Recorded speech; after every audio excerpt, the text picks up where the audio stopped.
Part 2, fun times, there will be songs. So we've seen lots of sentences in Latin that use prepositional phrases. We've seen them since the very, very beginning when we talked about certain characters doing certain things in certain rooms of the house.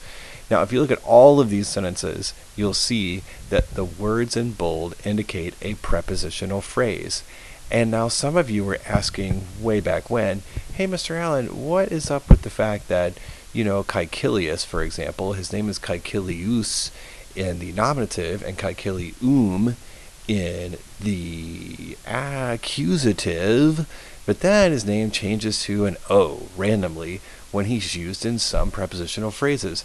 And I told you guys, hey, don't worry about it for now. We'll get to it. Well, now it's time to get to it. So some prepositional phrases, as you can tell, as in this one, for example, Felix per viam ambulavit, you already know what case that is, right? The accusative case goes em. It's the direct object. Well, sometimes actually the accusative case will be used as the object of a preposition here, and you can see kulinam, same here, and nawem. But then all the other examples, for example, Wita and Wila have a long A, which we haven't really talked about formally before. Same with Wia. Caecilio and Horto have a long O, and then Nawis, which means boat, becomes nawe sometimes in certain prepositional phrases. So let's talk a little bit more about this. Well, just to go back to English class for a second, what is a preposition? Well, it's a word that usually describes where something is. Now, a prepositional phrase will consist of two words. Number one, a preposition, and then number two, a noun, which is called the object of the preposition. Now, in Latin, the object of the preposition, in other words, the noun, will be in one of two cases. It'll either be in the accusative case, for example, the ones that we just mentioned, or it'll be in the ablative case, and this is our focus for this video, the ablative case. All the other examples that we just looked at, with the long A's and the long O's and the short E's, those are all in the ablative case. For example, postquam servus e vila discessit, Felix poculum hausit, after the slave departed out of the house, Felix downed the wine cup. He drained that wine cup. Or how about this one? Clemens est in horto. Clemens is in the garden. So the bold-faced words here, the objects of these prepositions, are in the ablative case. All right? So what does the ablative case actually do in Latin? Well, it does a lot of different things. It can tell us where something is, how something was done. In other words, it was done with difficulty. Or think about summa cum laude, like how you graduate. You graduate with highest praise, hopefully. The ablative case could also tell you when something happened. It can tell you with whom or with what something was done, and lots of other different things. But these are sort of the main 5 ways that the ablative case is used. So, just to review, the object of the preposition, meaning the noun that follows the preposition, will be in either the accusative or the ablative case. So some of you are probably asking, well, what determines this? Like, why is it in the accusative case sometimes, or the ablative case other times? And the answer is, it's the preposition itself. Certain prepositions in Latin are always followed by a noun in the ablative case. These are the 8 major ones, and you definitely need to know all of these. You're going to see them time and time again. You have a and ab, which means from, away from, or by. Now, a is used when the next word in Latin starts with a consonant. Ab is used when the next word starts with a vowel. It's kind of like a and an in English. De means down from, concerning, or about. Could mean all 3 of those, depending on the circumstances. E or X, A is shorthand for X, means out of, and same rule applies with A and X as for A and Ab and also a and an in English. Pro means in front of or on behalf of. Cum means with. In means in or on. Sine means without. And sub means under. So that's quite a long list, these 8, which are always followed by a noun in the ablative case. So how are we going to remember these? Well, my hope is, looking at this terrible drawing that I did right here, which goes along with the song, if you just write this little thing down in your notes right now, please, seriously, do this. It's a work of art. It's beautiful. I don't know if you can tell, but this is a submarine. Not only is this a submarine, this is the sine sub ablative, or the SS ablative for short. Why sine sub? Well, just go with it.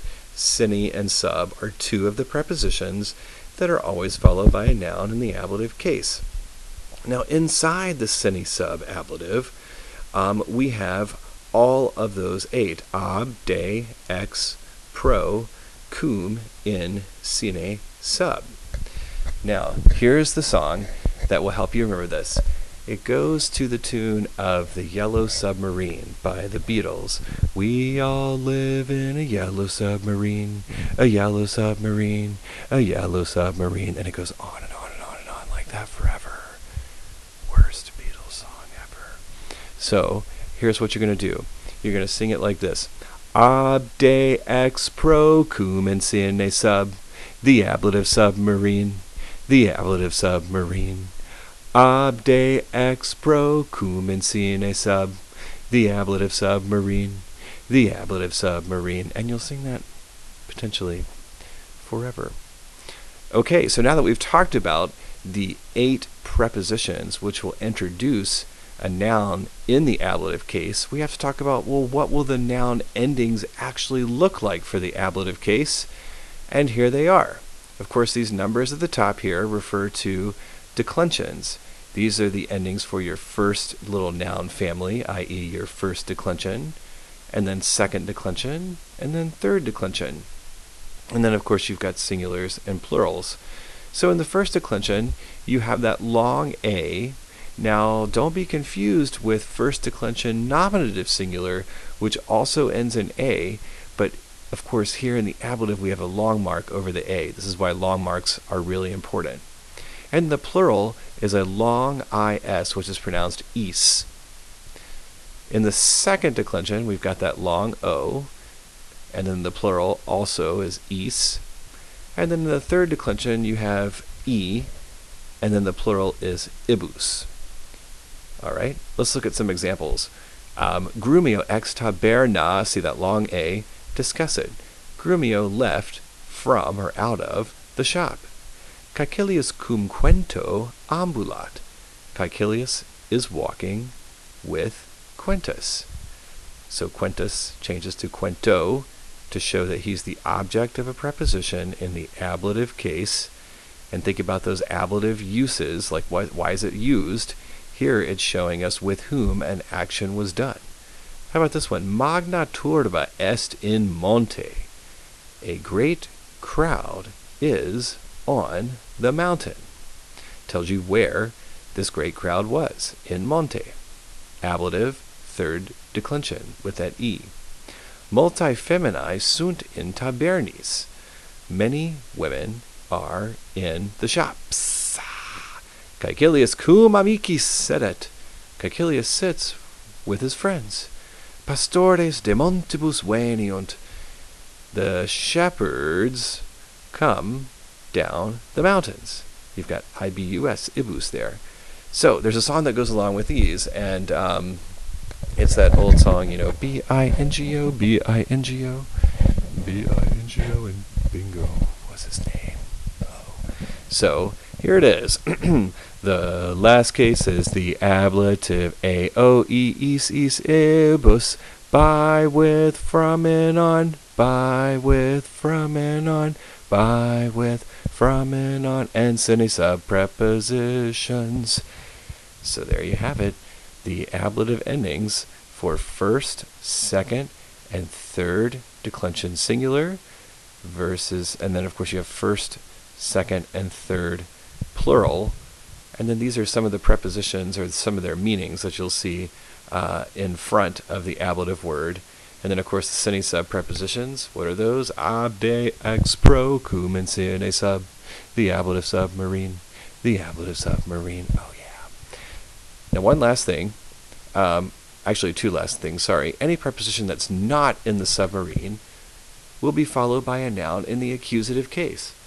So in other words, if you see a preposition that's not ab, de, ex, pro, cum, in, sine, or sub, then it'll be followed by an accusative noun.